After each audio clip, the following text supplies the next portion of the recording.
My stepmother-in-law was lost at sea last fall. She went on a scuba trip and she was living her life to the fullest, but we never found anything, flipper, body, nothing. So it's been really difficult to just not have that closure. Right. So I was just hoping to just maybe get a connection from her. I can give you a connection to her as far as where the artifacts might be. Yeah, and I'm not interested in any of that. Okay, so your first name? Jolene. Oh, that's right. I like The that. right way. Yeah, there you go. The month and day again, you were born? I'm December 28th. I always tell my friend Tammy this, you poor Capricorns are just born with these stories that where you feel like you have to elevate everybody else in the family or be the glue to hold everything together. And so just so you know, you weren't born to have necessarily an easy path, but it's supposed to help you grow on a soul level to a place where some people aren't given the opportunity to have that kind of friction in their existence, in their lives, okay? So mother-in-law, I'm just going to ask because people hijack readings. Your mom's not past too. She's not going to try and hijack the reading. No. Okay, great. No. Okay. Grandmas are the worst at that. One grandma will be like, no, she clearly wants to hear from me. She's the one that just rules my mind right now. Okay, so I'm going to go quiet and write the impressions and we'll take it from there.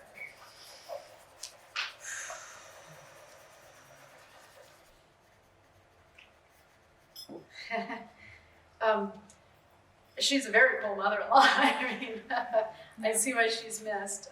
She had no fear. No. I asked her, I said, how'd you feel around the time you died? Because maybe that might help you to know that. She said, it was fast. I didn't know what happened. I almost feel like I got hit or something came down. I just feel unconscious. It just feels fast.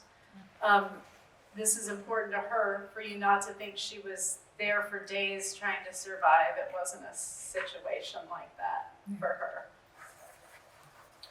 Strangely, and I think this goes to, maybe she's been here many times, but she was at peace that she had had a blessed life and that she was more fortunate than most. So there was this strange peace that came over her of knowing everybody was going to be okay. So she wants you to be able to share that with the family. She was trying to give her ring to the granddaughter. Did she get it yet? Actually, her sister took it, and it was like never even a consideration. And her sister asked for very little, and she's been so wonderful. I didn't think, but that was like, I wanted her to have it because it was from her grandfather. Yeah, she wanted her to have it. Okay, I've seen situations like this before. Maybe you could take another ring of hers, take the stones out, have a cast made. Yeah. That's a duplicate ring with her name engraved in it for the granddaughter. Okay, I swear I should be the door because I end up with these things. That works though. It still carries their energy because it's their intention. Okay, but she wants you to have that. She didn't wear much jewelry, but right. that was. She wants her to have that. Okay. So she'll wear that on her wedding day, which she will be there for. So she doesn't want you to think of your wedding day and not having her there. Okay. It's interesting though, I know she don't wear a lot of jewelry, but with you, she keeps going like this, like a necklace. Like you're supposed to wear a necklace. This is hers. Oh, that's hers. Okay. Yeah. So you wear a necklace that carries her energy. It does. That makes her happy. Yeah. So that means you're hearing her.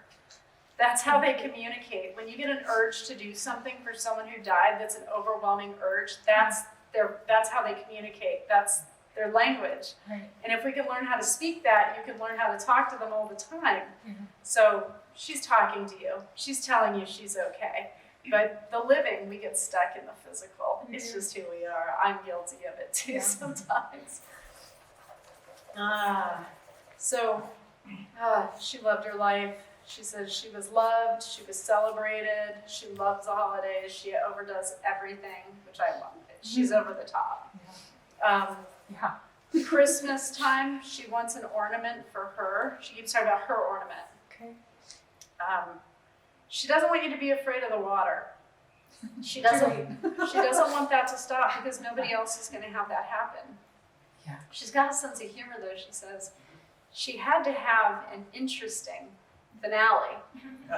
She's not just anyone. Yes. So it would be unlike her to live to be 95 and to just die in aftercare facilities, or that's not her. So when she died, she's sort of crossing, high-fiving other people with like purse, and they're going, "That was amazing."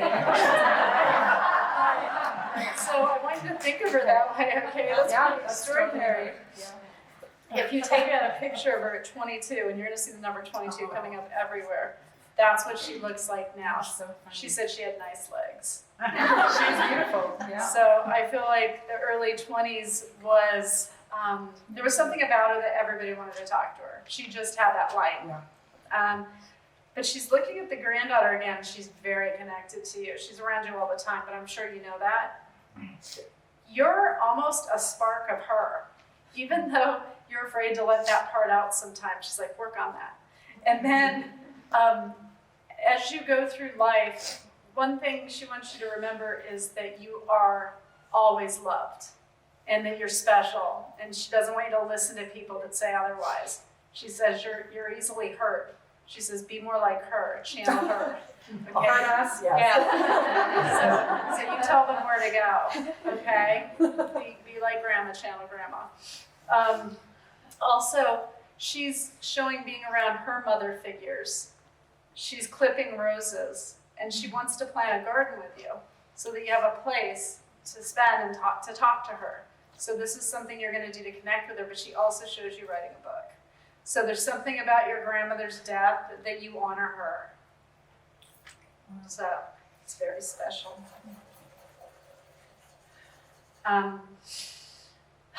She worries about the family, the man. She keeps referencing the man. Was she still married? No, my father-in-law died almost 5 years ago now. Okay. She's referencing being worried about, I don't know why she's being so cryptic. Is there a man that blames himself for her passing because it feels as though somebody feels responsible, like they should have checked something or they should have done something more, she could have lived? It feels like somebody's blaming themselves. I don't know who would be, well, so I know that she had a secret boyfriend that nobody knew. So if it's him, I don't know. Of course she did. Yeah, yes, she did. But no, she'd actually had a couple little mishaps, and we had actually had breakfast with her the day before she left on this trip. And she kind of gave that vibe of, hey, if anything happens to me, I'm happy to go this way.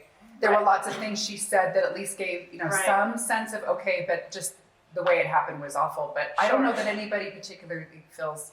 Well, I'm sure her responsible, boyfriend would it feel. might be him, but we're not communicating with him. Okay, that's fair. But that's interesting that she only would refer to him as the man, because it's actually her husband that's the love of her life.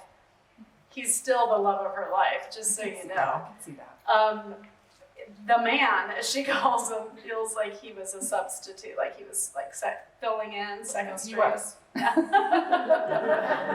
was. So she gets to be with her love again though, but the man blames himself. It's going to lead to a heart attack for him, but he's not talking to you. What are you going to do? We won't know about that. We've never met him. Can't feel guilty about everything in life, Yeah. am I right? But courage is something she wants you to harness a little bit more of. You're so gentle and you're so sweet and you're such an empath with everybody around you. And for whatever, and I actually know the answer to this. The reason boys with big mouths and mean girls are drawn to you is because you have a light about you. And when you broadcast a light, Derek often wants to destroy it. Don't let him.